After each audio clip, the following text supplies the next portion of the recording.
Tinggi Ndrawati Kakang Kaneka Putra Kakang Semar padha winantu ing Kararjan ya Kakang. Ha inggih Raden. Kula ingkang sowan raja pisan kula wis kalala. Iya. Kakang Semar kados pundi? Ya kepara kebenaran dene Kakang Semar rawuh ana ing negara Ndrawati kene. Kakang Semar ingsun kepengin banget ngudarasa babagan kahanan negara iki Kakang. Miturut pangrasaku negara iki kaya dene kena pelaking Gusti Kang Mahanasa. Ketitik sasat sadengah papan kebak penandang lan untran-untran Kakang Semar. Bregegeg ugeg hemel-hemel. Inggih leres ndika sampeyan Den. Adaane yen kados ngaten iku njur nutuh Gresula. Padha nyalahke kana-kana ning njur padha ora mawas diri. Mila kala mangsa jejer menungsa menika kedah tanggap dhateng glagat lan swasana kok Den. Yen sedaya sami saged mas paosaken dhateng mungkaring jagat krodaning bawana lindu bumi gonjing samudra kocak guntur ketuk gunung jeblok kawah muntah lahar hamblabar alas kobong angobar wana pejaten mbrangus dadya bumi angus udan gersala mangsa banjir bandang malik watu bledhek nyampar lesus amusus celeret taun nrabas angibas sono ajak ambaung lampor ngempor tuluh braja nyebar memala lintang kemukus pralampita tibaning bencana lho niku Den. Kakang Semar inggih menawa gumelaring kasunyatan sarwa kebak pulis kang sarta lamisan mura coba penggalian dhisik ya Kakang. Inggih kados pundi? Sak menika tatanan politik menika kebak pangothak-athik. Tatanan hukum nggo kudung mayungi priagung, tatanan ekonomi dimonopoli dening oligarki. Tatanan demokrasi wis koncatan jati diri, tatanan budaya padha dijajah saperangan manah wis dijarah dening bangsa manca Kakang Semar. Nggih. Yen kula ngrasakake Praja Yastina niku kula ibaratake kakehan pangkat ning durung mufakat. Mula mboten mupangat. Terdasare nggih do mboten krasa. Yen to sejatine padha dikrenah dening wong njaban rangkah. Pripun carane supaya para pangarsa lan para warga antarane siji lan sijine padha diya-dineya. Cacat cinacat tutuh tinutuh wekasan sami mboten rukun terus padha perdondi ngoten iki. Tuladhanipun nalisir kathah pangarsa ingkang nalisir saking kautaman. Gawe kebijakan sing gawe bingung rakyate gitu. Negara padha diponto-ponto. Samudra apa maneh padha disertifikatake lho Jubi. Hukum landhep kanggo wong cilik, kethuk kanggo sing duwe derajat lan pangkat. Niku. Kawula padha njerit, pangarsa malah padha ngguyu lakak-lakak, joget woyo-woyo ngoten niku lho Jubi niku. Iya Kakang, Kakang Ismaya bener pangandikamu. Kang titik sing mapan ana brang wetan didukumba karo brang kulon sing saka lor padha regejekan karo kidul tengah bengkerengan karo sing pinggir sing dhuwur padha udur sing isor padha tawur temah panguwasa kinarya gada kawiksasanan tinumangan keperluane suwang-suwang temah bebrehan sing dadi kurban kuwi Kakang Semar. Nggih Ponto. Wong Jawa niku rak duwe ngilmu titen to Gus, ngilmu titen niku. Contone kemawon niki dalu menika. Saben sasi ruwah padha nganakake tasakuran. Wujude dana rasa. Gelar-kelir kaya dene Mas Tuntas kalian warga wonten ing tempel menika. Niku. Nah, benjangipun insyaallah rezekinipun Mas Tuntas keluarga Banyu Mili niku pun dadi ngilmu titen. Anggere bardana rasa terus rezekine kaya dene tuk lho niku. Mila Den, monggo Monggo dipun surasa bareng-bareng. Wiwitane Nuswantara niki duwe pangarsa praja winastan satriya kinunjara. Dirungokke niku. Wiwitane Nuswantara niki rikala semanten duwe pangarsa, duwe pemimpin gitu. Winastan satriya kinunjara Murwa Kuncara. Niku tegese jane pun duwe pemimpin sing kuncara tur duwe kuwanen sing keluwih ning dereng cukup kanggo makmurke negara niku. Kaping pindho sing ping pindho winastan satriya mukti wibawa kesampar kesandung. Nadyan duwe pemimpin sing kasinungan kawibawan pinunjul niku yang durung cukup kanggo garan tentreming praja. Lho niku.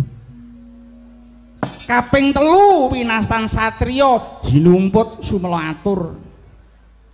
Pangarsa negara iku yen mung badal wakil ya kurang becik dadine lho niku. Kaping papat satriya lelana tapa ngrame.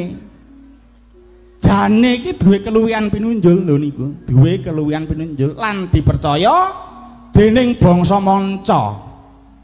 Nanging yen kurang sampurna lair batin niku ya kurang parayoga lho niku. Ping 5 winastan satriya piningit hamung tuwuh. Lah ten jaman iki jane kawula pun darbe pangarep-arep njagake kahanan sing becik lho niku. Kaping 6 satriya boyong pambukaning gapura. Tegese pangarsa negara sing bisa hambuka wiwara dalaning kemakmuran lan tanpa pamrih ning gandeng tansah enten bencana kang tumpuk matumpa-tumpa mula banjur dadi tunda bima kahanane niku Gus. Niki sing pungkasan manggatekke sing pungkasan niki mang titeni yen pun jumedha satriya pinandhita jejubah sarwa ireng gitu sinisian wahyu. Lah nggih ten jaman iki mangke bakal njedul pangarsa negara sing dipercaya kalih kawulane. Sak menika sampun wonten trontong-trontong kang jumedhul saking wong cilik kang sinebut Tikus Pitinata Baris inggih piyai menika samangke ingkang darbe dados pemimpine wong cilik sing dumadi saking wewengkon Sukarjo mriki Gus.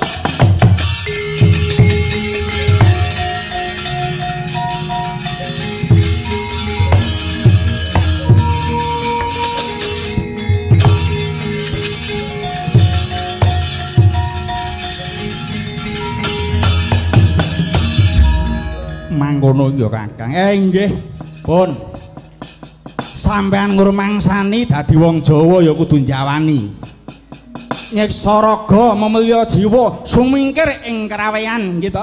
Sumingkir wonten ing karameyan dumunung ing aseping ngisep ing suhpana. Inggih menika pana kang pramrikati. Niku tegese weruh dhateng jatening urip ingkang sejati. Dan wong sing seneng duwe laku kaya ngoten niku njur titis ing pangawas wicaksana putus satengah saged nggagapi ubahing jaman lumadine kawontenan menika kok Gus.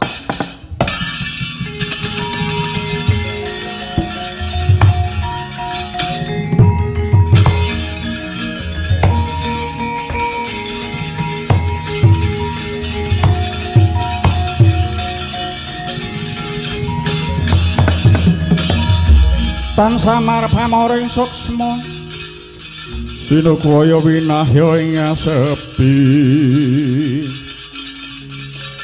sinimpang delenging kalbu wah jlidheng resa kakangku saiki wene ora ancer-ancer mungguh ana ngendi papane mbarep kakangku.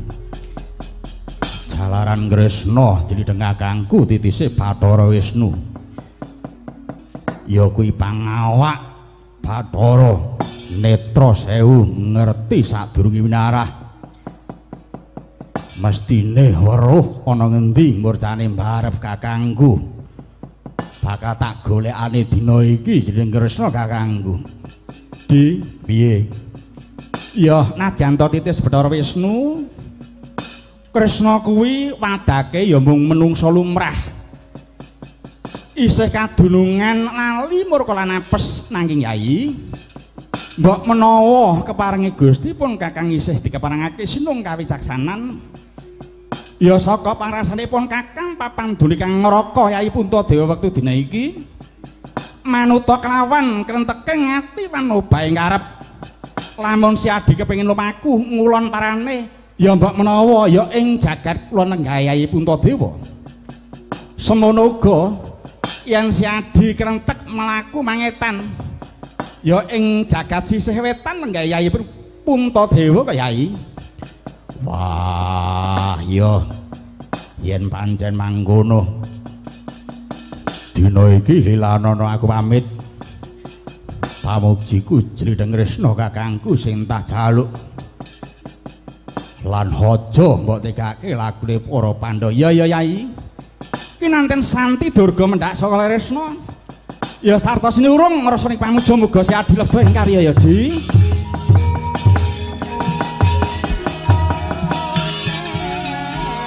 Lengeng driya mangungkung kanduhan rimani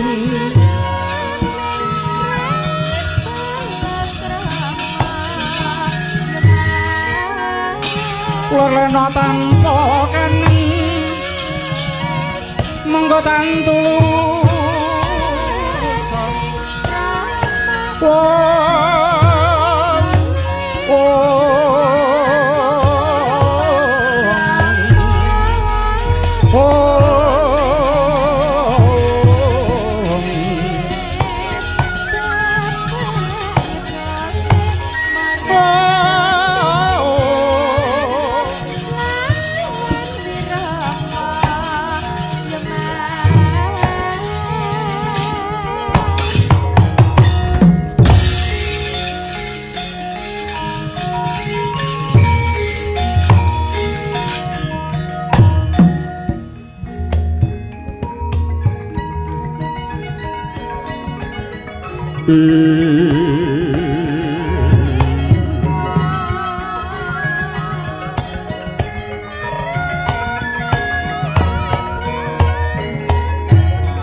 Dimas Tiyaki nuwun wonten dawuh Prabu ya si Adi minangka pangarsaning para muda Ndrawati tak jaluk bisa nggedhekno kawaspadan Nuswantara iki barati lagi nandhang lara ayu ya sithik kang ngungkurake akeh kang ngarepake lire yen to nganti lena kaprenaning batin ora mokal yen to negara iki bakal jinajah rinayah dening bangsa liya kok Di nggih Prabu ya Ula kasaka iku ya Di ya tak jaluk derekno jegaripun Kakang ngulatake lakune Dimas Werkudara anggone ngupadi murtane Yayi Prabu Puntadewa tak jaluk aja nganti nalisir saka kapretan ya Di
panggah wonten ing petarangan melih para pesinden. Ngono ya, Mak. Anak kunduk cahayu moblong-moblong ayune sak genthong. Ayo kok sak genthong. Anak kunduk bocah ayu ngger niken sapa? Niken Septiasmi. Kuwi sapa? Bojomu dhewe ta? Iya, beda. Nek ngomah jenenge Niken Septiasmi, yen nang kene Niken Salindri. Ngono. Iki adimu ya kepareng sowan. Iya, wis kepareng sowan. Heeh. Nduk, anakku ngger kepareng manggih wilujeng lumintu winantu Rahayu lumadi winantu Basuki ya nduk. Ana ing kalodhangan bengi iki ya awake dhewe sowan mapan ana daleme Kang Mas Tuntas Subagya Kang Cemondok dalem Kapurbayan. Benere mapan ana ngendi yung? Penere iki mapan ana TRM. Ya kuwi Taman Ratu Mauludia. Ana ing wewengkon Kabupaten Sukoharjo ya nduk. Ngono ya Mak. Silaturahmi nuhoni dawuh lan uga jecibahan timbalan panjenengane Mas Tuntas kang bengi iki para warga ana tempel kene duweni hajat ya kuwi mapak wulan poso utawa ruwahan yung. Mangkono. Iya yung. Memule utawa kirim donga kanggo leluhur kang wis mapan ana ing kasuwargan jati. Iya. Ngiras pantes ya kuwi pembukaan wedangan masakan Jawa kawimbuh tasakuran nyukuri nikmat peparinging Gusti ya awet pinaringan rejeki ingkang lumintu tumraping Mas Tuntas sumarambahing sekeluarga ya nduk. Ngono ya Mak. Pancen patut diapresiasi Kang Mas Tuntas sing mandhegani ruwahan bengi iki. Ngono. Pancene bengi iki nduk ujube kuwi ruwahan warga tempel ana ing wewengkon Purbayan Sukoharjo kene. Ngono. Sing wis diadani iki mau sore kuwi ya ana kembel bujana utawa tahlilan kenduri ya kuwi memule utawa paring caos donga kelawan leluhur sing wis murut ana ing kasedan jati nduk. Mangkono. Alhamdulillah wa syukurillah dene sore iki mau pinaringan rada grimis sithik winandakake berkah kanggo Mas Tuntas sekeluarga. Allahumma ngono ya Mak. Tujune aku wis diweling karo Pak RW kok nduk karo Pak Parjo majat niku ampun lali nek iso udane disingkirke ngidul. Nggih insyaallah. Ngono ya Mak.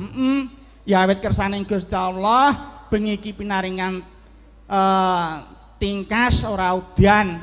Ngono ya Mak. Alhamdulillah nduk dene warga ana ing tempel Purbayan kene masyaallah tumpak blek. Ngono. Mau kabeh kepengin mirsani alang ujure awake dhewe lan adhiku wedok Niken. Niken sapa? Niken Salindri. Iki tenan. Iki asli nduk ora palsu. Ngono. Kok beda karo sing ning omah? Ning omah kae ya iki ya penakanmu. Nah iya. Padha jenenge ning wahyune beda. Ngono. Nek kae ngomah kae iki wahyu kapenakan ya to. Nek iki ponakan. Ngono. Mula nduk tenan. Iki ngaturake panuwun tumraping warga Gung ana ing tempel kene anggone padha sengkut gumregut ya to. Nindakake pakaryan nduk tenan padha gotong royong ngawiji manunggal dadi siji lho coba. Ngono ya Mak. Iya. Wah jan. Wis aku ya iri tenan karo warga tempel kene. Kok iso? Iya. Ing ngatasé warga tempel kene duweni Mas Tuntas ki tenan lho nduk luar biasa. Piyayine kuwi ora bedakake status sosial kuwi ora. Ndi sing sugih, ndi sing cilik ya ta, ndi sing miskin ora. Gedhe cilik padha direngkuh dadi siji. Wis dadi sifate Mas Tuntas, sifate kuwi mau ya kaya dene Raden Puntadewa kuwi mau. Ngono ya Mak. Mulane nduk tenan. iki uga ngaturake panuwun tumraping warga Gung Tempel kene sumarampah nduk dhateng Katalumpen menika para priyayi Gung kayata Pak Gatot, Pak Kapolsek, kuwi komandane awake dhewe, Pak Lurah, Mbah Lurah, Pareng Rawuh, Pak Dan Ramil sing di wakilke kalau Pak Kapten sapa iki mau. Ngono ya, Mak. Ngaturake panuwun dening wayangan bengi iki wujude kuwi pancen dana rasa kanggone warga Tempel ya ta khususe Mas Tuntas keluarga. Ngono ya, Mak. Ya pancen alhamdulillah pinaringan jatah saka kesaning Allah muga-muga kasanah ya nduk bengi iki. Allahumma amin. Ngono ya Yung. Para warga khusus ana Tempel Purbayan kene hanggone tasakuran kang dipandhegani lan diragati lho Yung. Iya, diragati pribadi marang panjenengane Mas Tuntas isih netepi tradisi kanthi gelar wayang kulit sedalu natas. Iya nduk pancene patut diapresiasi kok diancungi jempol ora mung siji loro ning jempol papat iki kanggo tenan warga Tempel umume Mas Tuntas khususe. Ngono. Iya. Ing ngatasé desa Tempel Purbayan kene iki isih ana lho nduk yai sing kersa nguri-uri lan nguripi lho coba. Ngono. Iya. Nguripi kadang seniman kaya awake dhewe iki nduk, seniman tradisional kaya awake dhewe iki tenan. Sapa maneh yen ora beliau Mas Tuntas sing isih kepareng ngreksa kabudayan luhur iki. Ngono. Mulane tepuk tangan apresiasi buat Mas Tuntas Bagio. Ngono. Dhisik arep njago bupati kok urung. Insya Allah tahun ngarep ya toh Mas Tuntas ki nduweni partene bisa ikut pemilu jenenge PKR ya toh. Partai Keadilan Rakyat. Insya Allah Mas Tuntas ki ora mikulehke awake dhewe pribadi nanging kanggo warga masyarakat umum Sukoharjo yen iso negara Indonesia. Tepuk tangan kagem Mas Tuntas. Ngono ya, Mak. Pancen wis dadi tekate Mas Tuntas tok nduk anggone ngluri kabudayan iki mau kok. Wah, jantenan. Pancene panjenengan iki lillahi taala ngorbanake lan nyedekahake kaya nduk tenan kanggo nggelar kelir sing kanggo bintang tamu sing ora sithik para beyane. Ngono. Iya. Ki dalang karo bintang tamune kok larang bintang tamune kok nduk. Nah iya. Adikku wedok ki tenan wis kewahyan. Rikala cilik indil-indil kae nderek Mbah Anom, nderek bapak. Aku ya ngerti rikala semono ki nek ra kleru nikeni rung sunat. Ngono. Nduk nikeni rung sunat. Saiki wah tenan. Wis piyaine suarane wah sapa wae kepencut karo suarane. Ngono. Iki engko Masmu Tuntas arep pengen duet tok. Ha iya, diduetke. Ya pitekno sing ragati kok. Ha iya. Nggih, ngaturaken panuwun bintang tamu niki ora mung siji tok, ning eneng loro. Ngono. Saka Tulungagung karo Blitar nek ora kleru. Ngono. Jog Klitik karo Jog Kluthuk. Nah, kuwi tenan. Kuwi durung siap. Kok sik. Lah ngenteni. Wong lagi ngopo? Lagi